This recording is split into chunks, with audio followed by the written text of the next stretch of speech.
Hello, I'm Lottie Unwin and welcome back to the Marketing Hustle Hot Takes. If you're new in these episodes, I've got James Hickson round, who built Brand Hackers with me for some chats about stuff that we've been really ruminating on. I've genuinely been so excited to have this conversation today because we're going to let ourselves go a bit mad and talk through all the stuff that we would do if we started a business together. I've got to say, this is probably like a when, not if question, and it's definitely something we let ourselves do on a rainy day, so it's such a treat to be able to really settle in and share our thoughts. We all know the struggle, spending time, budget and creativity on a campaign, only to wonder, will this actually land?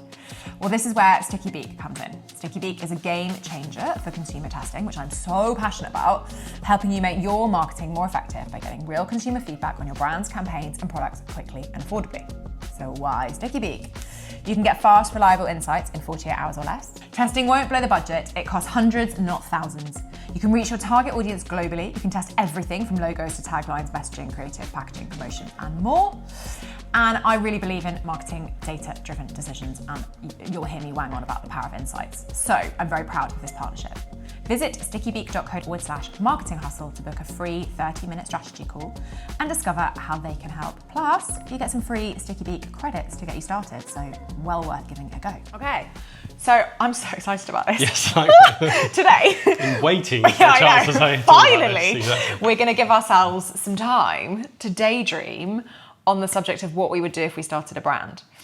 And I shouldn't frame this as a daydream because we've actually gone very far down this. We almost have done it. Quite a few times. Yeah. So we have a legal entity set up at great effort and not insignificant cost so that when we decide to start a brand, we can do that. It's a subsidiary, it exists, it's currently a holding company. And we have done, there's probably a lot of docs of kind of like, what if, how would this work? It was so exciting when we were going through those processes, wasn't it? It was like, nothing came of it just yet, but I think it was such a worthwhile process. Yeah, exactly. So it's always in our heads as a kind of when, not if. And I think we every year have to remind ourselves that it's not this year. And I don't know when the end will be, but this is like a real conversation. So we're indulging ourselves here, but we can also call it market research. I think there's sort of two ways of thinking about this. One is, right, what the hell are we going to launch? Yeah. What is this thing and how do we think about that? And then, right, how do we do it? So let's start with the what is it? And I know we've got quite different views on this because you're a product business guy and I'm like, hell no to stuff. I just love my service actual business. Stuff. I love stuff that you can hold, you can take and show your friends and that kind of thing. It's harder. But there's like shelf life. I know. Packaging, deliveries, storage. It's such a bad idea. It's such a bad idea. The only worse idea would be the idea that I actually ended up doing, which was like opening a retail business. That's bad. Product businesses, bad, but not as bad. And then where you tend to live in services, great. Love it. Well, I think it all depends on, I'm very happy with people management and I really enjoy that. And my supply chain is humans. And that's in the same, we don't have an ops director, but we've had to invest in people resource really early. Yeah. So it's just, you're just like swapping what your business unit commodity is. But yeah, I wouldn't touch a supply chain. No.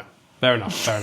I think either way, I guess what we're going to kind of come on to, they're still fairly relevant to either. Yeah, right? absolutely. In fact, they're completely relevant to either. So when we start... So just to be clear though, I would definitely start an FMCG brand. I don't know what yet, and I don't know in what category, but that's what I would do. I know. Yeah. I'm aware of this. So what would you do you think, for the context of this? I'm really interested in... this thing called AI. I'm joking. Right, I haven't heard of that. I'm joking. I think I would start. I'm interested in services. I'm interested in marketplaces. I'm interested in how tech can, how you can use tech in a small way to improve a service-led situation. I'm never going to be a big tech founder. Do not understand that. Gotcha. But I think that there's opportunity there. And then also, I'll probably just do FMCG with you. Probably. I'll be the begrudging. Let's be real here. Can I pause for... Okay, so I think that if you're going to start anywhere, it's got to be with obsessive focus on an actual point of difference and a genuine insight. And actually, maybe that's where some of my cynicism around FMCG comes in, because I just think consumers have so much choice, and I feel like it's quite difficult now to come up with an angle which is genuinely offering actually something different. Yeah, and we see so many there. FMCG businesses, right? I mean, anyone can go into Whole Foods or Planet Organic and walk around and see that lots of them land on our doors to have a chat. There are very few that genuinely have a point of difference. So I guess in terms of like what that point of difference could be, 'cause I think people sometimes struggle to think about, well, what, my difference is maybe better quality, but that's not a point of difference. Everyone says they're better quality. I use these types of ingredients. That could be a point of difference, but I think it's like it's really being clear about what that is. And if you're not sure about it, don't start. Kind of go back to the drawing board and work out what the point of difference is. Yes, that point of like, I think I'm correcting myself. I don't think I'd start a business that just had a point of difference. I think I start a business that really solves an unmet need and a genuine need. And I know there's like all of the like, Henry Ford said no one needs a car, and Steve Jobs said no one, I know all of those stories, and I am very comfortable not inventing Apple or Ford. Yeah. I really like how you sort of have been like, yeah, I know that that's one way, but they are two very remarkable humans. Exactly. Most Fair people play are to not them. that. Most people are not that and don't have those kind of ambitions or that kind of risk appetite, in which case I would want a group of customers to say to me, I'm really struggling with this problem, and me to know that I had created a product that solved that actual problem for enough people in a way that was compelling enough that they were going to pay money for it. Yeah. And that would have a point of difference. But point of difference for the sake of point of difference is really no good to anyone. Okay, yeah, that's a good distinction actually. Yeah, point of difference for the sake of it, no, because then it's just pointless. Because we do see stuff that is truly different. Yeah. That is. But why? Yeah, that is new. It's a good point. What's your take on, in terms of this insight, the insight being something that you as the founder have experienced versus just something that you've kind of gone to market and tried to work out? Because I used to be of the opinion that, it's got to be founder passion led. It's all about my problem that I'm solving, et cetera, et cetera. But I'm also much more sympathetic nowadays to, we kind of looked at a load of categories and we just could see one category. Yeah. It's like, I'm not that interested in this particular category, but I can see there's a need. There's clear insight of why this product could work. And I think we could add something to it. Like, I know that logically that makes sense, but I guess there's always that sort of also, conflict with, I've also got to dedicate 10 years of my life to this at least. Yeah. So I've got to be passionate about it. I think it's a really interesting conversation. I don't think I have a strong view. I think you've got to be clear that you can dedicate 10 years of your life to it.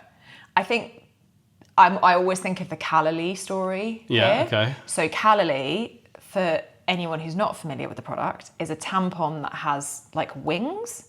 And so the insight was a crazy percentage of women leak when they're on their period, which is a really compelling insight. And they like sticking loo roll in their pants. And it's like quite a botched setup. Totally get that. And a man found this insight and said, that's clearly not okay. Let's create a product that solves that problem. Great, on paper, great, really good kind of textbook MBA style logic. And yet there was something missing in like the emotion of that insight. And without getting too graphic about it, but I'm liberal, like the feeling of wearing a pad is very different to a tampon. And so this like weird fudge hybrid didn't really understand how women feel about this category. And so I think that's kind of interesting because it's... And do you think the fact that it was a male founder... Well, I think it just is like a really easy, kind of lazy way of illustrating your point, which is, yes, he can get the factual insight, but I don't think necessarily like the emotional insight was quite understood enough in a way that is quite difficult perhaps to replicate if you're not living that insight. So I guess that's a watch out. Like if you're doing the kind of, I'm going to science this as opposed to like do it to solve something for myself, you've just got to work so hard to get into that customer's head. Yeah. Because a kind of surface level stat isn't going to do it. Or find like a co-founder who is that, for whom it is. Yes, exactly. Recruit someone who for whom that is a problem. Yeah. That's a really good way of thinking about it. So yeah, for me, like truly understanding the customer insight, however you get that, would be essential in the business journey so that the point of difference was useful to anyone. Yeah, like that. Starting a business is so difficult. You have to have a unique reason to win, which doesn't mean that you're starting from a level playing field. So like some examples that we've come across are like there's a gym chain that we do some work with who've just worked out how to set up their gyms in commercial spaces that can't really be used by any other business, which means that they've got disproportionately cheap rent and their fit out is disproportionately cheap. So their margins are better from the start than their competitors. And that I think is a really good example of it. The other way of thinking about it is like, what's your unfair route to market? Do you already own a customer database of 50,000 people because of your other business? Or do you already have a chain of shops because your brother owns them or whatever? Like, it's like, it's nepotism and it's a leg up. But I think doing this without that is really difficult. So it's almost like, think about what that, actually be conscious and think about what the unfair advantage could be. Definitely. And then shape what you're going to do around that. So like going back to your sort of nepotism point around, my brother owns, 50 shops. That might shape, okay, well actually I think that's going to be a clear, early route to market. So maybe we shape the product around that, or maybe we, make basically business decisions based on this is going to be a retail play rather than D2C play. The other, you could look at the other way. Maybe your brother's like the best meta ad buyer ever. Cool, we're going to do this as a D2C brand because that's our unfair advantage. Yeah. Which is probably like do the SWOT analysis of where you're at. But do a proper SWOT analysis. Yes. As opposed to just like, I'll put a few things in here. Actually, really just focus on the S. Yeah. To a degree. It's like, actually, what are our strengths? And don't sort of just put in a few generic things. Be like, actually, no, what is this? Like, what's a strength that we've got that no one else has and can't match? Sort of thing. Because I think you mentioned around kind of how your two businesses kind of help each other out, right? In terms of brand hackers and that world. I think, I've had so much advice over the years, often from like white men at dinner parties who are like, you're trying to do too much. It's always this, I explain what I do and they're like, oh, that's really sweet, but like, that's way too much. And what I think they don't see is the unfair advantage that I have because of the connections between the businesses. And like, if I think about, brand hackers, I don't like thinking about it as an agency, but if you look at like the way that P&L is structured, it's an agency. People pay us and we sell time. Agency.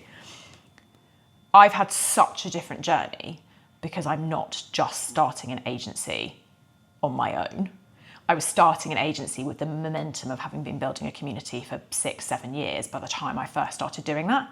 And I think that gave me a really unfair advantage. And what was that unfair advantage? Was it connections? Was it people? Was it trust? What was it? All of those things. I mean, that's a really good list. Yeah. All of the above. It was network, it was trust, it was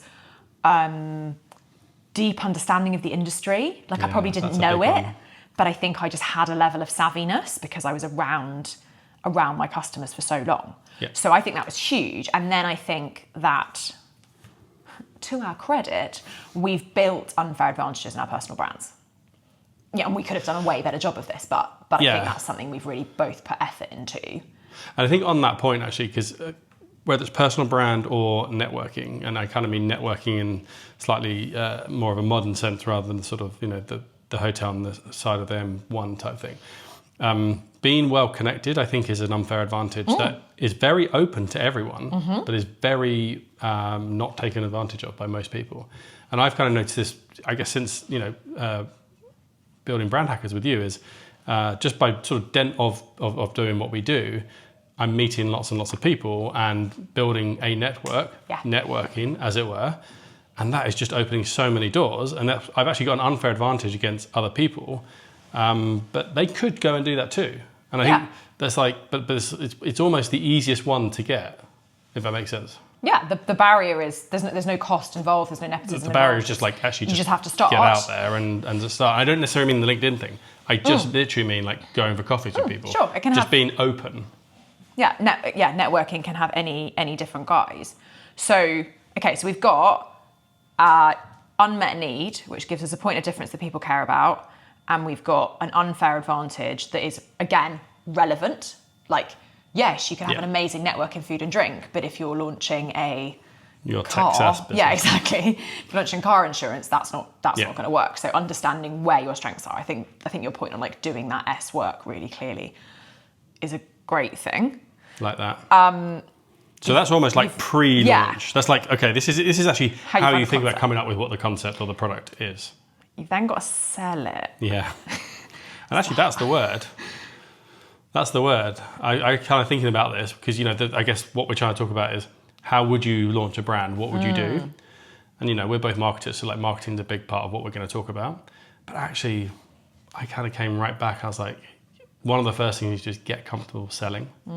Get good at selling. Get comfortable with it. Be willing to do it. Don't outsource it. So I speak to a lot of founders who are not doing much selling. So like, I don't really do that. So I've got an agency doing the selling, and they're doing the distribution, all that kind of thing. And that's fine if selling's not your thing. But what it means is if it's very early stage, you're not going out there, you're not seeing how the product is being received by retailers, by consumers. You're not actually just putting in the hard work to a degree. I mean, a lot of selling these days from founders seems to be just like emailing from a computer. Whereas, without wanting to sound like an old guy, I was like pounding the streets doing field sales, and it was the best learning ever. It was hard and it was not that enjoyable. It wasn't really my cup of tea, but I did it for a year. And the amount of stuff you learn just from going into different stores, cafes, whatever it might be, depending on your product, and trying to convince someone there on the spot to buy something, it's just amazing. And there's so many insights you bring back, which I probably didn't know at the time. I was like 25. But now I look back, I'm like, okay, that was great because you understand, what the buyer wants. So what's important to the retailer, but then also what's important to the consumer. How should we merchandise this on shelf? Why is it not selling well, but that one is? Because if you're not out there in the actual world, then you're not seeing any of that stuff. And so I think that selling thing is the easiest thing to sort of not do, weirdly. It blows my mind that it would be like optional. Yeah. It seems so integral. I suppose the only world in which it would be optional is a world where you've got like maybe my instinct comes so back to like my personal view of the kind of businesses I would try and build, which is sort of back to my I don't want to build Ford or Apple. So I think you're right if you want to build the kind of business. I mean, maybe you're right in any case, but I think there's a bit of thinking that you have to do when you start a business about what you want this business to be. And I think you have to do that hard thinking really early, because that affects, are you actually first selling to investors before you're selling to customers? God, okay. I think you've just got to go in knowing whether you want a unicorn, a big business, a medium-sized business, a bootstrap business. Oh, for sure on that, yeah. Like the soul searching to narrow this massive field into like really clear definition of what good looks like is so important. And like any like personal development stuff, we all just do such a like haphazard job of it. So we're like, yeah, I thought about it for 2 minutes. Yeah. It's like, no. Like when I had some coaching to be like, okay, you want to be financially secure, what's the number? Yeah. I was like, what? Yeah. They're like, no. Like, where's the spreadsheet that says this is where you've got to that number from and how you feel good about that? Let's work back from that. And like, yeah, I found that process so empowering and so formative in terms of the way I have started businesses. And so if I was going to do it again, especially with a co-founder just puts more emphasis on that. But I think that level of clarity as to what you want this to become is so critical. And then I do think that affects decisions like, well, who's going to go and do the selling and how important is it that you're going to do the selling? Although it still blows my mind that there's any world where you wouldn't have to be out there learning. No, I think that's right. Don't see how that couldn't work. Yeah. Okay. All right. So we've got clarity, and then we're going to try and start building our customer base. And I guess this is where we're like, this is like our favourite thing to talk about. So you're a big fan of documenting from day one. Yeah. I really love businesses that build in public. You just love the content. It's like your favourite stuff to read. I do love the content, and I do often think that I was maybe just me that loves the content. as in I like it because I'm kind of a business nerd. Yeah. And actually consumers though won't give a shit, right? But then I keep reading and seeing brands that the consumers do really get it, and they do like the behind the scenes stuff. So, Midday Squares is a really great example. It's 3 co-founders. They're very happy to be in front of camera. And if you look at their Instagram feed or the TikTok feed, it's all them basically. And it's all behind the scenes building the business. Probably over half of their posts are business related posts. And they're absolutely flying and it seems to be working. So I think just being out there and saying, I'm going to document the highs and the lows, and that's really important, the lows. You start to build your audience, you start to build your tribe. It's uncomfortable. I think that's the reason people don't do it, because building in public is uncomfortable. I've got a friend who's building his agency in public and he's having to post things, where he's got 3 newsletter subscribers in a week. And going, I'm just going to tell you everything, It's not glamorous, but it's I got 3 new newsletter subscribers. And it's people, I think, quite like doing that. And I think there's obviously degrees of doing that. But the reason I think it's so important is, number one is it helps to start bringing people on this journey with you. I think it's actually quite helpful in terms of giving you perspective as you build. Because if you're kind of maybe once or twice a week having to put a build in public post out, what am I doing, what's working, what's not? It's actually quite a good way to just stop yourself and go, what is working, what's not? It's the most amazing accountability it's forcing yourself to do it, right? Otherwise you just head down and you never stop. So it's quite good from that perspective. And also, I guess, the other thing is, as you build in public, you start to get people to sign up to a mailing list, hopefully. And that's always something I say to people, have a mailing list from day 0 and get people to sign up for it. Keep them updated on that as well as socials. And then when you launch, guess what? You've got loads of people to send an email to. I just literally had a brand this week that launched. They had 6,000 people on their mailing list, which is pretty cool. And sent an email, and they got 100 orders within the first 5 minutes. I'm not joking, 5 minutes, because they emailed 6,000 people. It's amazing. So it's just straight away they've suddenly gone, phew, £20 an order, 100 orders, I've got some money in the bank. Yeah. Straight off the bat. Yeah. And all they did was they were just smart enough to know the mailing list from day 0, not from day 1 almost. Yeah. Yeah, I think that's so powerful. We're working with a brand that is pre-launch, and they are doing a version of this I've never seen before. So every 2 weeks, they send a mailing list to all of the people, a newsletter to all of the people involved in the fractional team that's making this thing happen. So we're doing the marketing, they've got people doing their supply chain, they've got web developers, they've got graphic designers, and they send this beautiful newsletter in English and in French that goes through everything everyone's working on, and it's it's full of pictures and it's a lovely read. And sadly, it says at the bottom, please don't share this with anyone. And I'm but I literally was about to hit forward. And so, one, I really want them to do it in public. And I'm kind of come on, there's a huge opportunity here. But it's just such a nice, soft feeling, the power that has on early employees by building in public. Yeah. I'd never seen that before and never felt the power of I'm disproportionately. I'm so emotionally engaged. You're getting tingles just reading about their journey, even though you're just one part of a wider puzzle. I feel so proud to be a little part of that. And when there's the line with our shout out, I'm that's me. That's cool. It's really, really lovely. So I think that's really inspiring. And then the other example that pops into my head is the perfect head approach. So perfect, I might misquote this, but perfect head's first or second employee was a videographer. And Marissa has come on the Marketing Hustle, amazing interview. I really enjoyed chatting to her, where she talked about what that meant for her in terms of manifestation of the business. She was I believe that this footage is going to be interesting in the future. It's she's making the documentary of the perfect head mega story. It's almost the documentary she wants to watch in 5 years' time. Exactly. And it's by having a videographer there, she's got that constant accountability to herself that she's doing something that's worthy.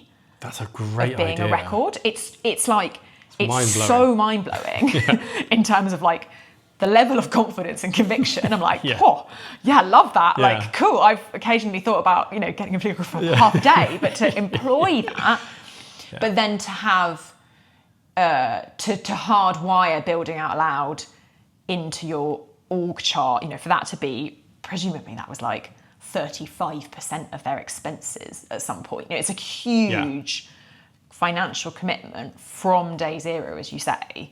I think is very cool. Yeah, I'm really on board with that. I think that's amazing. I mean, the side effect of all of this is, if it all goes right, great. If it all goes wrong, you've got some nice memories that you've got written down. Whether it's that lovely circular that this brand sends, or whether it's a load of footage that Marissa's got. So, Yes. not the reason to do it, but It was quite an expensive scrapbook. yeah. But sometimes I look back at the business I started, which is now like, it is now no longer. And I'm like, I kind of wish I'd documented more of those early days. Like I look back, I have very limited pictures. I don't have any like journals or blogs or anything like that. And I'm like, there's probably some good stories in there. That is absolutely one of my regrets. Like every year, our head of people says to me, we really need to keep up a scrapbook. And we somewhere in our drive, there's like a PowerPoint where for 2 minutes we threw in some photos. Yeah. And I wish I had just a deck that was like all the pictures we'd gathered over time so that we could see the visual story of how the team had changed. And for sure, if I'd had the ritual of like writing every week what I'd learned and circulating that would just be like the most phenomenal I guess like business book to myself, and like I hazard to think that some of it might be quite useful for someone else. So yeah, I definitely genuinely regret that as a thought exercise and the impact it had for the business. So one of the other things I see when I've got, meet entrepreneurs, like I'm building this thing, I'm not telling anyone about it because I don't want them to steal the idea. No one's going to steal your idea, believe me. It's way too hard. It's not because it's not a good idea, it's just because, it's your idea and that someone else will have their own idea and all this sort of thing. And they don't want to put themselves, it's almost like they don't want to put themselves out there because once you tell people, then you're vulnerable. Mm-hmm. Oh, you didn't do that in the end. Oh, I kind of got this far and I didn't launch it. But actually, people are going to be on your side. So put it out there. Don't keep it to yourself. It would be the other thing. But yes, start building that kind of that awareness, that audience, that bank of content. That bank of content can be used throughout the journey. So just useful stuff. So that's like the first one. But then what that leads to is something I think more brands should do is the pre-sale. So sell is the key. But actually, what about pre-sale? And so this has been done by. It's gone out of fashion. Yeah. But it's a real vibe. That's what I thought. Like, I felt like Kickstarter used to be the thing. And I had a friend who did a couple of Kickstarters and he did really well. And he funded 2 physical products from them. But now not many brands seem to do that. And I'm not quite sure why. I don't know if it's because it's too much hassle, if it looks a bit, desperate, if it's, they just don't have the sort of storytelling ability to make it work. But I mean, to me, that's like a great way to validate demand. People want this. Fund a first production run if it's a product. And build buzz, PR, awareness. Right? It kind of feels like a no-brainer. Yeah, I just speak to so many founders who are like, I've got this great product. It's in, we've got the formulation. We just need to raise some money. I just want them to go and pre-sell. So one idea is like Kickstarter. That's like pre-sell, but through that way. The other way is actually just to I think just validate demand. So I think Harry's Razors did this really well. They had this, I can't remember the exact thing, but they basically, before they even launched, they had 100,000 people on their mailing list. They put the idea out there, they threw up a landing page, they explained what it was all going to be about, why it was different to normal razors, all this kind of good stuff. And they just said, put your email address in here and maybe you get a discount on your first order or whatever it was. And they got all these people to sign up. And I'm not saying there wasn't a load of great performance marketing behind that to get all that traffic. But if you've got 100,000 people on your mailing list, that's a good validation. You don't need 100,000 if you had 5,000 or even 3,000. So it's like that pre-validation as well. And interesting, Wild did this. They did a pre-sale. So their first sort of version of their product, I think they sold £10,000 worth. People would buy it, and then they probably didn't get it for 3 months because they were like, cool, validated and some cash, let's go and do it. Well, fake door ads are the other version of that, which again, I feel like have kind of lost their luster. But it used to be that you'd spin up ads, you'd take the traffic to a page that would say it was out of stock, and then you'd get a realistic view of your acquisition cost. And then you'd also have maybe 3 different variants of that product. And like, oh, that one did really well with the pink. Let's do the pink. So. Exactly. Do you think they've lost their luster? Do you think they're a good idea? I don't know. I don't hear about them anymore. No, and maybe it's like performance marketing has got so complex that you can't get a good. I guess the counter argument is, well, I can't get a good read on that because I'd have to optimize any of this anyway. So like the first 3 ads I launch aren't going to give me a good indication. So I guess if you were variant testing, it would make sense, but not necessarily. Proof of concept. Anyway, all of these interesting. That's nuance. We don't need nuance. They feel quite 90s, like Kickstarter. This is what I'm thinking. It's really interesting how they all just got out of Harry's fashion. Razors, Yeah. The final thing I want to say on this, what we would do if we start a business, because I think it's I just see it so often. It's like the busy fool era where you're kind of spinning gears. And I think I would really try and hold us accountable in like new business world to really relax in that period. I think it's so difficult for founders to manage their like fits and starts of momentum in the early stage of a business. And absolutely there are periods where it's incredibly hard work. But there are periods of like, there's real dead time. Yeah. You just like, there's a lull between doing something and something else happens. And I think that's where so much money gets burnt. Because in that time, you're sort of doing stuff because you have this nervous energy that you should do stuff, and you start employing consultants to just do things and be busy. But actually, there isn't really the infrastructure for them to be busy in. So like in my world, this meant earning the craziest day rate I could find from someone to do the most boring consulting work I could win, so that I was like building up my reserves to be able to self-finance the genuine busy low margin times. And that honestly is like why my business is secure. Like I'm so pleased I took that really conservative approach. So this is essentially, rather than you just trying to spend 100% of your time on the business, even when it didn't really need 100% of your time. You're like, I kind of got 30% that I'm not using that well. I could definitely fill it with just busy fool stuff, but I think I might just go and sell it somewhere else. I think so. Yeah, I think you're right. I think it's like, I think you've got to get really focused on the job to be done at each stage. So right now I am sorting my packaging. Right now I am building my newsletter. Right now I am securing distribution. Don't also try and work out what your sampling campaign is going to look like when you've got 2 million annual, like, you know, it's like all of this money that gets spent on future planning that I understand is kind of pragmatic, but is most likely going to go in the bin because there's so much that's going to change. And I just want to say to founders all the time, like, just sit with this. Like, you can't, there are things you can do that are very high impact, and there are things that you can do that are really low impact, and it's that low impact stuff that's going to destroy all your energy and all your cash reserves. And so for me, that would be, because I'm really financially cautious, that would be, well, go and get some money in the bank, find another revenue stream, or look at what you're developing and go, well, actually, I can just start flogging some of this white label, or find a way to de-risk the way you're doing it, as opposed to this like spinning gears feeling, which I think for early stage teams is like, can be really challenging. Yeah, I can definitely see that. I think I've been guilty of that and seen it in others. I think we've all done it a little bit. And you sort of don't quite know you're doing it. It's almost like where you would need a great coach or something, or maybe just a great like friend who's just like, are you actually spending all your time on the right stuff? Yeah, what if you just didn't do anything this week? What would actually change? Because also when you're a founder, you're sort of like, you know, you're the most important person in the world. That's the kind of founder, I think, a friend calls it founderitis. But like, you're so important because you're the founder. And really you're just the person who just happened to start this thing. And that's great, but actually it doesn't mean you shouldn't go off and do some other stuff that's... It does have such a silly status. It really does. Like, often that means you're making no money. You have way less impressive than having an actual job. Yeah. That is a topic for another day, but a long conversation. But I think you know, that's just my kind of, if we were to start a business, if we were starting a brand, I would take it on myself to really police busy full time, because I think that's a huge way of kind of killing revenue, killing cash reserves. So let's just summarize this. When we start a brand, yes. When we will fight long and hard about what it will be. we probably won't ever get it to market. No, because we'll just be bickering so long about what it is. Right. We will then work out what we would launch that would be really rooted in an unmet need and have a clear point of difference and be really insight-led, and people would want it. Then we would document from day zero. We would build a massive mailing list so that we owned the data and we had people to sell to. We would pre-sell and bring back Kickstarter, yes. Which we need to research what the hell happened to that. This could be completely wrong.